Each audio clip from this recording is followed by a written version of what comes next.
नमस्कार साथियों, स्वागत करता हूं एक बार फिर से आपके अपने YouTube चैनल पे। दोस्तों वीडियो को कर दीजिए ज़्यादा शेयर। डिटेल्स वीडियो आप लोगों के लिए लेकर आया हूं। हर एक ऑब्जेक्टिव टाइप का डिटेल्स मैं आपको बताऊंगा। आपकी बहुत अच्छी प्रैक्टिस हो जाएगी। पूरी प्लेलिस्ट जरूर देखिएगा। निशिदिन बरसत नयन हमारे, सदा रहती पावस ऋतु हम पे, जब ते श्याम सुधारे। एक स्त्री कह रही है कि जब तक मेरे पति जीवित थे तो ऐसा लगता था जब कि पावस ऋतु है हम पे, और जब से वो सिधारे तब से दुख ही दुख है। तो कौन सा रस है? तो आप बता सकते हैं इसमें वियोग श्रृंगार रस है। एक चीज मैं आपको और बताना चाह रहा हूं कि रस जो होते हैं दोस्तों, रस 9 प्रकार के होते हैं, लेकिन कभी कभी 11 रस भी मान लिए जाते हैं। जैसे 10वां रस है आपका वात्सल्य रस, और 11वां रस है जो अंतिम रस है वो भक्ति रस है। इन रस के अंग कितने हैं अगर आपसे पूछा जाए तो 4 हैं। नंबर 1 स्थायी भाव है, एक विभाव है, एक अनुभाव है, एक संचारी भाव है।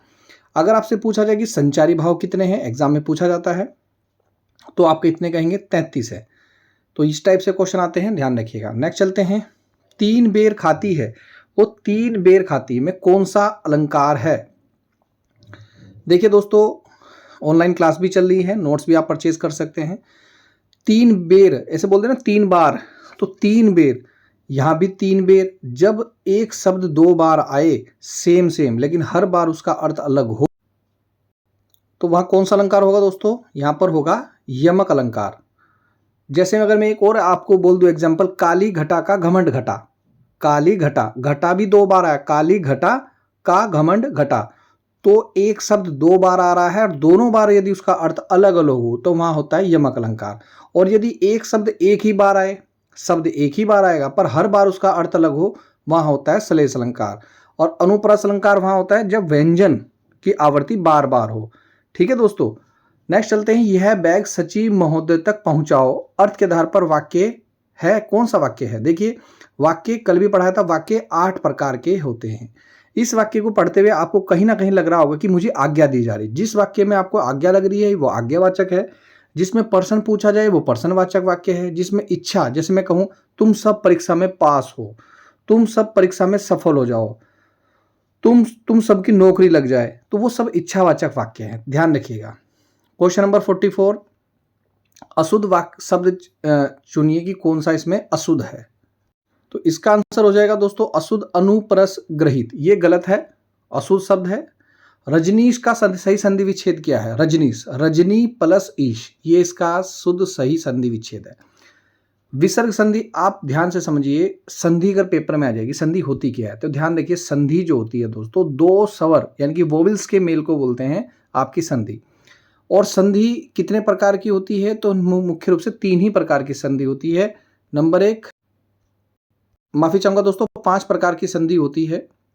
तो विसर्ग संधि कौन सी है? एक एक है, या मनोयोग है। देखिए, मन, जिस संधि में ह का साउंड आए, मनोह प्लस योग, तो वहां पर हमेशा विसर्ग संधि होगी। जैसे नमस्ते, नमः प्लस अस्ते, ठीक है, तो जहां पर ह का साउंड होगा वहीं आपका विसर्ग संधि होगी।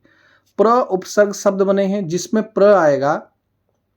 देखिए, प्र हटा दीजिए इसका तो बन गया ख्यात, प्र हटा लीजिए बन गया स्थान। तो दोनों शब्दों में प्र क्या है? उपसर्ग है, यानी कि जो शब्द शुरू में आएगा और शब्द का अर्थ बदल देगा उसे उपसर्ग बोलते हैं। आता, जाता और बहता में प्रत्यय बताइए। सेम है, उपसर्ग होता है जो शुरू में आए और उसका अर्थ बदले, उसे बोलते हैं उपसर्ग। और प्रत्यय वो है जो लास्ट में आए और उसका अर्थ बदल दे, तो वो होता है दोस्तों प्रत्यय। आप देख रहे हैं आता, जाता, बहता, तो यहां आप देख रहे होंगे ता का साउंड आ रहा है, तो ता ही क्या है? यहां पर प्रत्यय है, प्रीफिक्स है। राजा और प्रजा, नेक्स्ट क्वेश्चन है। राजा अर्थात प्रजा कौन सा समास है? देखिए, समास कितने प्रकार के हैं वो जरूर ध्यान से समझ लीजिएगा। ये जो समास है, फिलहाल राजा और प्रजा, माता और पिता, भाई और बहन, राधा और कृष्ण, आप कुछ भी, सुख और दुख, ठीक है, ये एक दूसरे के अपोजिट भी हो सकते हैं, सुख और दुख, अच्छा और बुरा, ये जितने भी इस तरह के होंगे और जिसके बीच ये डैश होगा या और छिपा होगा, एवं छिपा होगा, तो वो हमेशा द्वंद्व समास होता है। जैसे माता पिता, भाई बहन, राम सीता, राम लक्ष्मण, सुबह शाम, रात दिन, सुख दुख, मोटा पतला, ये सब समास कौन से है दोस्तों? द्वंद्व समास है। कर्मधारय समास का उदाहरण जो नहीं है, देखिए कर्मधारय समास वहां पर होता है जहां पर विशेषण और विशिष्य हो। देखिए यहाँ पर कहाँ पर ये कर्मधारय समास नहीं होगी। देखिए महापुरुष इसमें खासियत है, महान है जो पुरुष, और जो जरूर आएगा कर्मधारय समास में, क्या तो जो आएगा या कुछ खासियत हो। महादेव, महान है जो देव। चरण कमल, अरे कमल के समान है चरण, सब में खासियत है। वो कह रहा है कि कर्मधारय समास नहीं है, प्रतिदिन नहीं है। प्रतिदिन में कौन सा समास है? प्रतिदिन हो, प्रतिदिन हो, प्रत्येक हो, भरपूर हो, भरपेट हो, ठीक है। आ, अनु, यथा, रावत, हर, भर, प्रति, अगर किसी शब्द में हो तो वहां तो होता है दोस्तों अव्ययीभाव समास, और जिसमें कुछ खासियत हो वहां पर होता है दोस्तों कर्मधारय समास। नेक्स्ट पढ़ते हैं, माँ का पर्यायवाची शब्द कौन सा है? माँ के पर्यायवाची शब्द बताने हैं आपको। देखिए माँ को तो अम्मा भी बोलते हैं, अम्बा भी बोलते हैं और जननी बोलते हैं, तो उपयुक्त क्या हो जाएंगे? सभी हो जाएंगे। कमेंट करके जरूर बताएं आप लोगों के कितने क्वेश्चन सही जा रहे हैं। नोट जरूर लीजिएगा। किसी मत या प्रस्ताव का समर्थन करने के लिए एक शब्द होगा। जब किसी चीज का आप समर्थन कर रहे हैं तो क्या होता है, उसको क्या बोलते हैं? उसे बोलते हैं दोस्तों अनुमोदन। समर्थन करना या समर्थन करने की क्रिया करना, उसे अनुमोदन बोलते हैं। अब देखिए नेक्स्ट क्वेश्चन है, बोए पेड़ बबूल के, आम कहाँ से ओए होए, तो लोकतिया का अर्थ क्या है? देखिए आप जब गलत काम करोगे तो उसका नतीजा भी क्या निकलेगा? गलत निकलेगा। तो वही ये कहना चाह रहा है, काम के जैसी करनी वैसी भरनी हो जाएगा। ठीक है दोस्तों, इसका आंसर सही क्या हो जाएगा? जैसी करनी वैसी भरनी। Option number B is the right answer. Next चलते हैं, बहुत ही इंपॉर्टेंट प्ले लिस्ट है दोस्तों, जरूर मैं से बता रहा हूं कि आप एग्जाम टाइम में इसको जरूर देख के जाइए। सूर्य पश्या शब्द का क्या अर्थ है? देखिए जो स्त्री बड़े पर्दे में रहती है, मतलब बड़े नियम कानून से रहती है, देखना ना, उसे बोलते हैं, जैसे कभी कभी ऐसे बोलते हैं कि भाई बड़े नियम, कड़े नियम है यहाँ इस घर के, तो उसे बोलते हैं असूर्य पश्या, यानी कि जिसका सूर्य भी स्पर्श ना करे, यानी कि वो सूर्य भी नहीं देख पा रही, घर के बाहर तक नहीं निकल पा रही, उसे असूर्य पश्या बोलते हैं। Option number C is right answer. Question number 55, निम्नलिखित में कौन सा शब्द सदैव एक वचन में प्रयुक्त होगा? सदैव एक वचन में प्रयुक्त होता, सदैव आंसू, सदैव जनता, सदैव आंख, सदैव बाल, क्या है ये समझिए। निम्नलिखित में कौन सा सदैव एक वचन में प्रयुक्त होता है? देखिए कुछ शब्द ऐसे हैं जो हमेशा एक वचन में ही रहेंगे, और कुछ शब्द ऐसे हैं जो सदा हमेशा बहुवचन में रहेंगे, जैसे प्राण। अब ऐसे नहीं कि प्राणों चले गए, प्राण तो प्राण, हस्ताक्षर, हस्ताक्षरों कर दो, ऐसे तो नहीं बोलते ना। प्राण हो गए, हस्ताक्षर हो गए, ये हमेशा बहुवचन वाले शब्द हैं, लेकिन वो कह रहा है एक वचन वाले बताइए, तो हो जाएगा दोस्तों जनता। जनता क्या हो जाएगा? एक वचन वाले शब्द हैं, ये एक वचन में आएगा। बाकी दोस्तों जितने भी ये बाल हैं, आंसू हैं, आंख है, हस्ताक्षर है, प्राण है, ये सब क्या है? आपके बहुवचन वाले। लिख लीजिएगा, बुराइयों से सदैव दूर रहिए, इस वाक्य में रेखांकित शब्द क्या है? देखिए बुराइयां क्या है? ये भाव है, क्या है? भाववाचक संज्ञा है। आह्वान का विलोम शब्द क्या है? आह्वान करना, यानी कि, तो ये बहुत आसान है दोस्तों, खैर विसर्जन। क्वेश्चन नंबर 58, अधोलिखित में उपसर्ग कौन सा है? अधोलिखित उपसर्ग बताना, कि वही आ गया ना कि जिसमें शुरू में कुछ जड़ा हो, तो अधो हटा दो, लिखित बच जाएगा, तो अध हो जाएगा। Option number is right answer. निम्नलिखित में श्लेष मटियाने की रचना नहीं है, वो बतानी है आपको, ये आपको याद करना पड़ेगा। तो सही आंसर हो जाएगा दोस्तों, एक सड़क 57 गलियां, ये नहीं है, बाकी सभी हैं। 52 नदियों का संगम भी इन्हीं की रचना है। आकाश कितना अनंत है, सर्पगंधा। 50 रुपए के नोट्स हैं दोस्तों, बहुत सस्ते नोट्स हैं हिंदी के, एक बार जरूर परचेज कीजिएगा। निम्नलिखित में से तद्भव शब्द बताइए। तद्भव उसको बोलते हैं जिस शब्द का विकार हो गया है, बिगाड़ हो गया है। देखिए जैसे हम बोलते हैं कुर्ता, हकीकत में वो होता है कंचूक। हम बोलते हैं माता जी को पराठा बना दो, लेकिन होता है वो परपटा। हम बोलते हैं पत्थर, असल में होता है पाषाण। ठीक है, तो बहुत सारे संस्कृत के शब्द जो जिनका विकार हो गया है उसे बोलते हैं तद्भव। तो ताप का तो हो जाएगा तप्त, शांति, समुद्र, तद्भव बताना है। तद्भव कौन सा होगा? देखिएगा ताप, इसका सही आंसर क्या? ताप। निम्न में शुद्ध वर्तनी युक्त शब्द बताइए, तो ये जरूर याद रखिएगा, शुद्ध शब्द है तरुछ छाया। बहुत इंपॉर्टेंट क्वेश्चन है। कारतूस किस भाषा का शब्द है? कारतूस जो है दोस्तों ये फ्रांसीसी शब्द होंगे, मैंने कहा था ना आप याद कर लेना ये वाले।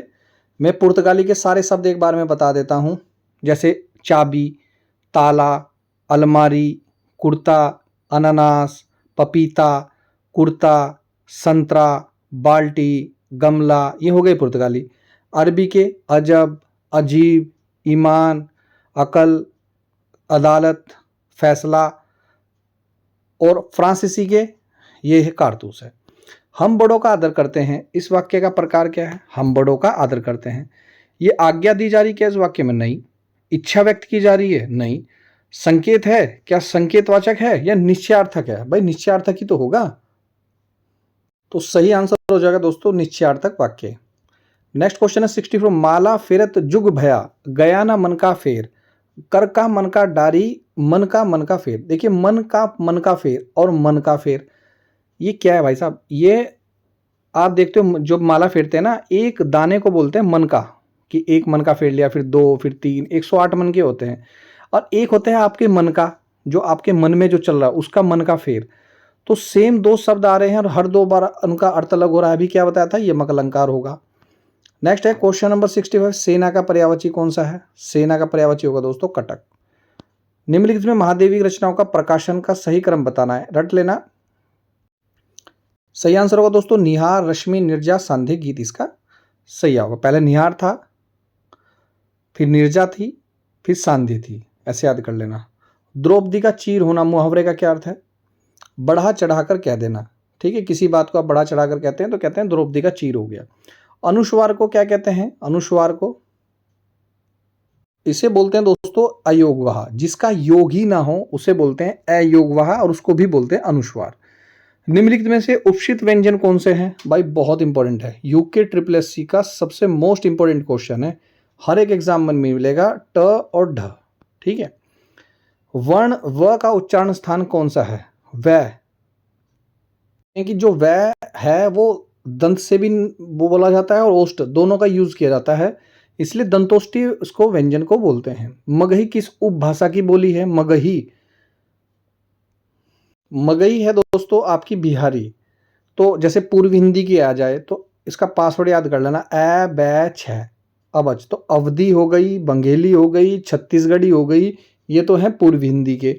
और जैसे जौनसारी वाला कल क्वेश्चन आया था कि जौनसारी किस प्रकार की भाषा है, तो आप बता देना भैया पश्चिमी हिंदी है। तो समझ गए होंगे। निम्नलिखित विकल्प में करण कारक का उदाहरण कौन सा है? देखिए अभी पढ़ाया था ना, कर्ता ने कर्म को करण से, अब देखिए से कहाँ से आ रहा है? खान से हीरे निकलते हैं, इसमें से है। अब बढ़ई लकड़ी से मेज बनाता है, इसमें से। बाकी किसी में से नहीं, तो बाकी तो ऑप्शन हो नहीं सकते, काट दीजिए, बचे 2। बढ़ई लकड़ी से मेज बनाता है और खान से हीरे निकलते हैं, तो सही कौन सा होगा? करण से या के लिए आए? मेज के लिए, ठीक है, तो जिसमें के लिए भी सही फिट बैठ रहा है वही उसका आंसर हो जाएगा। Option number C is the right answer. Next चलते हैं, लास्ट क्वेश्चन है उच्चारण शब्द का सही संधि विच्छेद क्या है? तो उत प्लस चारण, ये हो गया। मैंने बताया ना आधा च हमेशा तय में बदलता है, और ये किसी शब्द के नीचे देखते हैं ना डंडा सा लगा रहता है, इसे बोलते हैं हलंत, यानी कि वो आधा है। ठीक है, तो ये हो गया आपके क्वेश्चन। वीडियो कैसी लगी दोस्तों कमेंट करके जरूर बताइए। बड़ी मेहनत लगती है वीडियो बनाने में, उम्मीद करता हूँ आप लोगों को पसंद आई होगी। वीडियो ज़्यादा शेयर करें। लगातार क्लासेस चल रही हैं, जिसको नोट्स लेने नोट्स लीजिए, ऑनलाइन ऑफलाइन क्लासेस चल रही हैं। मिलता हूँ दोस्तों नेक्स्ट वीडियो में। वीडियो देखने दोस्तों धन्यवाद। जय हिंद, जय उत्तराखंड।